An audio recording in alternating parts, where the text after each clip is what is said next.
澳門係全國爭議性最大嘅城市，點解咁講呢？睇完呢條視頻，你仲會唔會嚟澳門旅遊呢？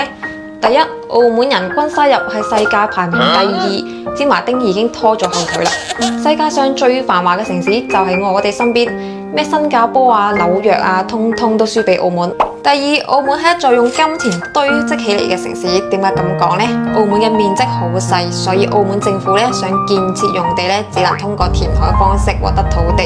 填海工程咧係最耗錢嘅工程嚟噶啦。第三，澳門每年有4000幾萬旅客，泰國作為旅遊業發達國家，一年先得3000幾萬。你諗下，澳門呢個地方只有上海浦東機場咁大，超過晒大多數國家旅遊客嘅人口密度啊！第四，澳門係世界上超豪華酒店最密集嘅城市。澳門地方細，咩永利皇宮啊、摩帕斯啊、御園酒店，奢華程度算得上係7星級酒店啊！第五，呢個世界上爭議最大城市呢，因為呢度有世界第一嘅娛樂場。2020年以前呢，澳門嘅娛樂場收入呢係拉斯維加斯收入嘅6倍啊！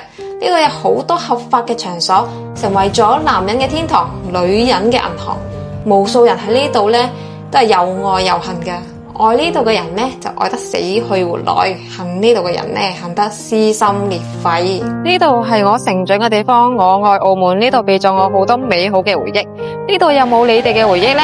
請喺評論區留言啦！關注芝麻丁帶你輕鬆玩轉澳門。